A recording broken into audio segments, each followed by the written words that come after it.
राजा महाराज के बारे में एक सुंदर कहानी है कि धन के बारे में ही, एक कांचन कांचन त्याग के बारे में दो कहानियां है। सर्वप्रथम तो एक बार राजा महाराज को यानी कि स्वामी ब्रह्मानंद जी को, ठाकुर के रहते रहते की ही बात है, रास्ते में एक सिक्का गिरा हुआ दिखा, पड़ा हुआ दिखा। तो राजा महाराज ने सोचा कि ये सिक्का पड़ा है तो वहाँ पे वो वेस्ट हो जा रहा है, तो उन्होंने उस सिक्के को उठाया और एक भिखारी कहाँ पे बैठा था तो भिखारी को ये सिक्का दे दिया। और फिर वो दक्षिणेश्वर आकर के ठाकुर को बता रहे हैं कि इस तरह से रास्ते में गिरा सिक्का मैंने किसी भिखारी को दिया। तो ठाकुर नाराज होकर के बोलते हैं कि तुमको मछली नहीं खाना है तो तुम फिर मछली बाजार में गए क्यों? तुमको यदि पैसे का कोई प्रयोजन नहीं है तो उसको उठा करके भिखारी को दिया ही क्यों? यह पैसे को उठाना, पैसे को गिनना, पैसे को नज़र के सामने लाना, यह सब चीज़ों से ही तो प्रलोभन खड़ा होता है। माँ के बारे में है कि जयराम बाटी में माँ के लिए मनी ऑर्डर आता था, या तो फिर शरत महाराज भेजेंगे पैसा, न कि कोई डिवोटी पैसा भेजेंगे। तो मनी ऑर्डर का जैसे होता है, वो जो पोस्टमैन जो होता है, टपाली, वो लेके आएगा मनी ऑर्डर, फिर वो माँ को साइन करनी होती है, फिर साइन करके वो पैसा रिसीव करेगी और फिर पैसे को अपने वो जहाँ पे भी वो बॉक्स से सेफ है वहाँ पे रखेगी। अभी माँ का नियम ऐसा था कि पैसा जब मिलता है हमको पोस्टमैन के पास में से तो उसको गिनना नहीं है। तो नेचुरली है कि ये जो त्यागी संतान थे माँ के वहाँ पे, वे लोग तो प्रोटेस्ट करेंगे ही कि माँ यदि ये 10 रुपये का मनी ऑर्डर आया है तो हमको तो ये गिनना तो होगा ना कि ये 10 रुपया हमने रिसीव किया है। ये जो पोस्टमैन है वैसे तो 10 रुपया ही देगा, इतना तो गवर्नमेंट एफिशिएंसी था ब्रिटिश राज का, किंतु हो सकता है कि गलती से कम हो जाए, गलती से ज़्यादा भी हो जा सकता है। तो वो तो मॉनेटरी ट्रांजैक्शन जो होता है वो तो बड़ा ही क्लियर होना चाहिए। स्वामी जी तो बेलूर मठ चालू करके गए, उसमें जो सब नियम बनाए हैं, पैसों का अकाउंटिंग है 100% पक्का होना है। ये डोनेशन का पैसा है, दक्षिणा का पैसा है, दान का पैसा है, उसमें इधर उधर हुआ तो अपना पब्लिक क्रेडिबिलिटी खत्म हो जाएगा। तो यहाँ पे जब हम पैसा रिसीव करते हैं तो काउंट तो करना चाहिए ना। तो माँ स्पष्ट रूप से कहती है कि देखो बेटा, ये पैसे को हाथ में लेना, पैसे को गिनना, पैसे को साथ में कार्य करना, पैसे के सामने देखना, इस सब चीज़ों से ना प्रलोभन प्रकट होता है।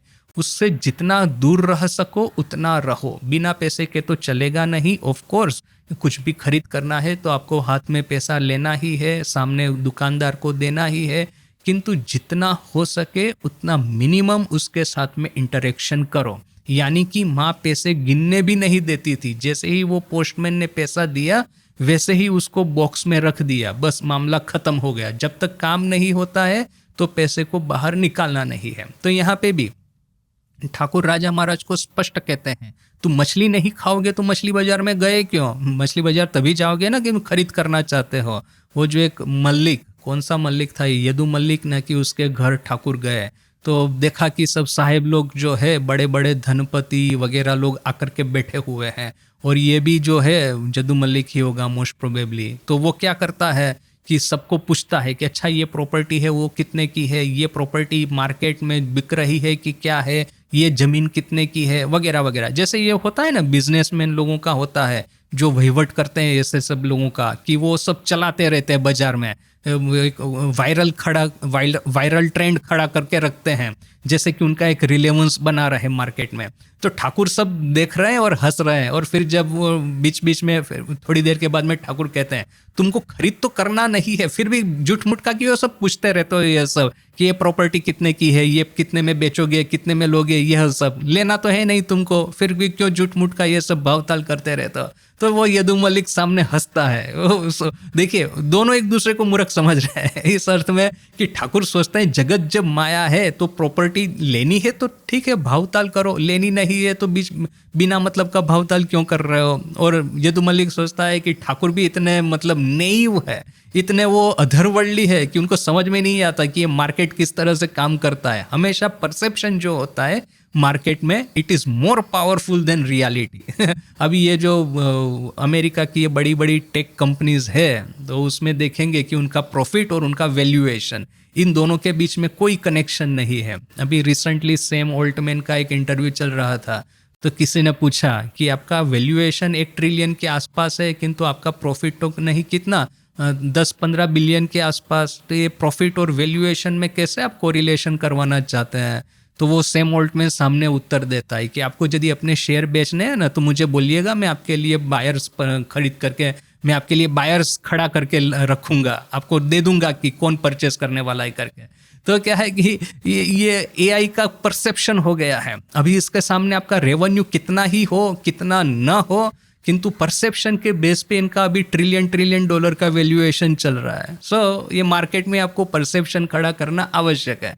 तो यहाँ पे यदु मलिक सोचता है कि ठाकुर इतने मूर्ख हैं, उनको समझ में नहीं आ रहा है कि मार्केट कैसे काम करता है, और ठाकुर सोच रहा है कि ये यदु मलिक इस जगत को, माया को सत्य मानकर बैठा है, वो भी कितना मूर्ख है। सो दिस इज व्हाट कि ठाकुर का पॉइंट ऑफ व्यू और एक संसारी का पॉइंट ऑफ व्यू। तो यहाँ पे ठाकुर राजा महाराज को स्पष्ट कहते हैं, तुमको मछली खानी नहीं है, तुम मछली बाजार में क्यों जाओगे? जो पैसा तुमको काम का नहीं है, पैसे को हाथ क्यों लगाओगे? तो अभी हुआ ऐसा कि ये जो बात है राजा महाराज के माइंड में एकदम फिट बैठी हुई है।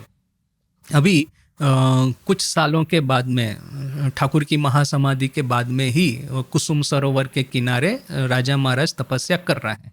साथ में है हरि महाराज, स्वामी तुरानंद जी, दोनों बैठ करके तपस्या कर रहे हैं।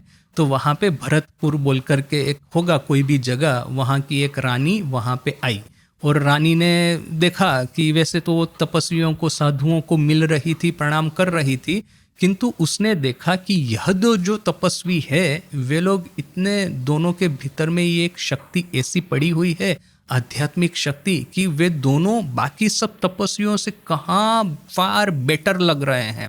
तो ये भरतपुर की रानी जो है बड़ी इम्प्रेस हो गई, और उसने क्या किया, राजा महाराज को मिठाई का एक डब्बा उपहार में दिया, दक्षिणा में दिया, तो ऑफरिंग में। तो राजा महाराज ने कहा अच्छा ठीक है, चलो मिठाई दी है तो दी है, खाएंगे कभी। तो ये रानी तो चली गई। फिर राजा महाराज को कभी भूख लगी होगी तो मिठाई का डब्बा खोल करके मिठाई खाने का प्रयास किया। जैसे ही खाने का प्रयास किया, पता चला उसके भीतर में एक सोना मोहर रखी है।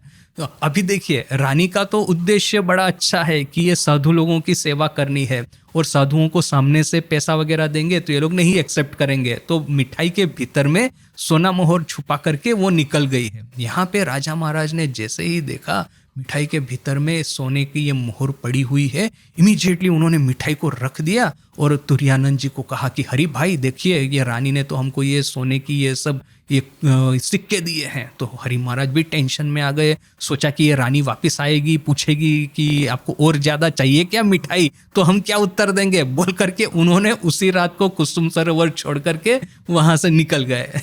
देखिए कि नज़र के सामने पैसा आ भी गया तो ऐसे डर गए हैं कि तपस्या छोड़ करके कुसुम सरोवर से दोनों निकल गए हैं कि तो ये राजा महाराज के मन में यह बात एकदम दृढ़ रूप से बैठ गई है कि पैसा जो है, पैसा इस तरह से आध्यात्मिक जीवन में किसी काम का नहीं।